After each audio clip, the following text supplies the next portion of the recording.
Well, the National Weather Service has done it again, ladies and gentlemen. If you live 1 inch over the Connecticut border to Massachusetts, there's a winter storm watch. If you live 1 inch over the border into New York State in Columbia County, there's a winter storm watch. And if you live in Connecticut, there's no winter storm watch. Good morning, Pat. How are you? That's right. And thank goodness that we don't have anything to do with watches and warnings. Private sector does not. Yeah. There are some weather services, however, that insist that they're going to put alerts out and things like that, and they should just, bow out of that and leave it to the government. Yeah, you and I have discussed this before. I mean, there's nothing wrong with the National Weather Service coming out with a blanket. If you live in the northeastern part of it, there might be a winter storm that qualifies for accumulations over 6 inches of snow. I mean, I have no problem with that, but you can't do what they do and post these things that, especially when you live in an area where we live, that don't make sense. Yeah. It just doesn't make sense. And I think didn't you write to him once before about this? I called on the Albany office. Yeah. And like he said back then, well, we issue forecasts and different offices cover the region.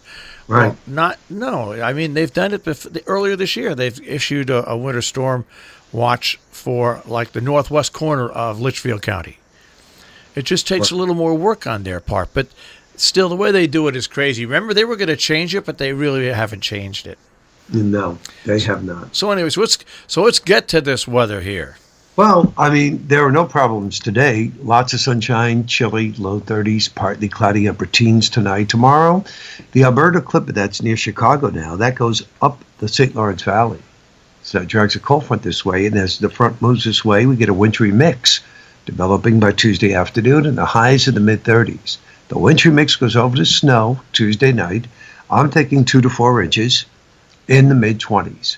Windy, cold snow showers. On Wednesday, we start in the mid-20s, fall into the teens. Sunny to partly cloudy, windy, stinging cold Thursday, 10 to 15 degrees. I'd be curious to know whether or not someone's going into the city tomorrow. What time do you think it all starts? It definitely starts somewhere between, for the city, between 10 and noon. Yeah, but they'll have rain down there.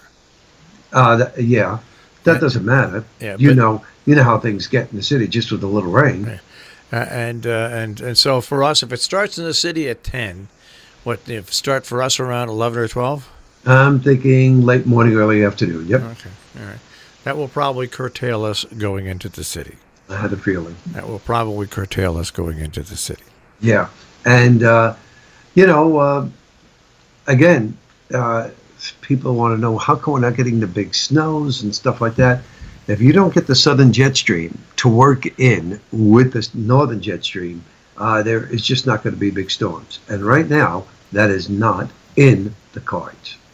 Now, don't we have the big ski lift thing going on this weekend? No, that's a week from February 8th, 9th, and 10th. Gotcha.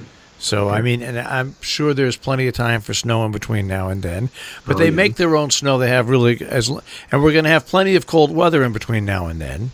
Right. So there's not going to be any problem. But it's always nice to have a snowfall. You don't want it to snow like on the 6th or 7th or 8th, because it's all set.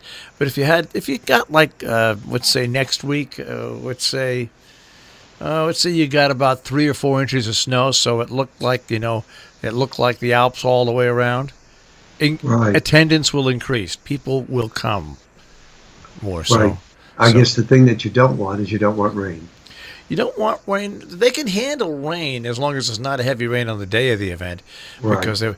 But what you really would like to see, you would really like to see snow all around. They can, as long as the temperature doesn't go to 45 or 50 and there's heavy rain, they can make snow and have the area ready. They're just the most incredible volunteers you'll ever see.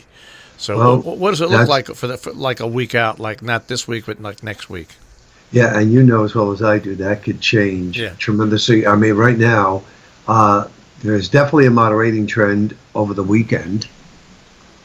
Okay, and I'm going to that model right now to see what they're saying. So that would take us to, are we looking at February? We're way down here. We're looking at, what, February 8th, right? Yeah, February 8th, 9th, and 10th. Okay, February 8th, if the computer models are right, it's a sunny and seasonably cold day. Okay. That's on February 8th. And this is long range, folks, so Yeah. it could change.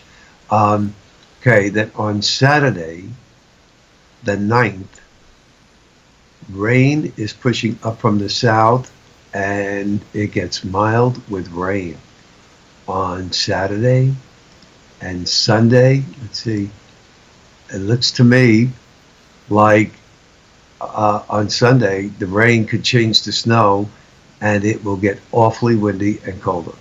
But Saturday, not this Saturday, but next Saturday, looks like it could feature rain. Well, we'll see. There's a lot could change. Yeah. A lot could change. So how was your weekend? Quiet. That's good. I wouldn't say it wasn't. It wasn't great.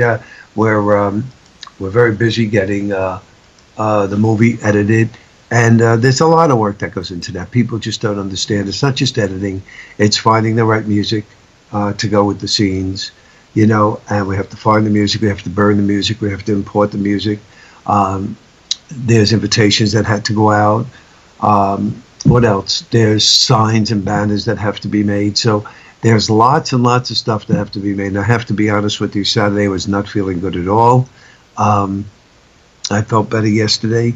The dentist did tell me that I had a sinus infection, and the sinus infection is obviously taking its toll because it is going down to the right side of my cheek, and it's causing my teeth to just kill me. So I have to keep taking Advil. I'm on amoxicillin, but I guess that's going to take a little while. But if I take the Advil, it takes away the pain. Otherwise, I was kind of, I'm not a pill taker at all. I don't even want to take aspirin. So when I have to take pills, they don't agree with me, and I feel lousy. I agree with you. Hey, I got a question. Do you remember a movie from 2008 called Big Fish? Oh, it was excellent. Oh, I saw it for the first time ever. What a great movie. Such an excellent movie. Do you know how many times I wanted to do that? I brought it up. What a great movie. And the director said, absolutely not, we can't do it. What a great movie. It is a great movie. He just thinks that there's too many special effects there that we would never get out of. No, it's fantasy and reality rolled into one. What a great movie. What a fabulous movie. Yeah. And also, this week is the 40th anniversary of Animal House. Oh, Animal House. Well, they had the Wizard of Oz over the weekend. Yeah, I think it was the 80th, wasn't it, for the Wizard of Oz or something like that? I think so, the 80th, yeah. But 40th anniversary of Animal House. Animal House. Kind of scares you. 40 years ago. God. All right, Pat, I'll speak to you tomorrow. Well, Marshall, you have a good one. Yeah, enjoy the sun. All right, take care. Okay, bye-bye. Pat Pagano this morning in the Weather Center with a check on our tri-state forecast.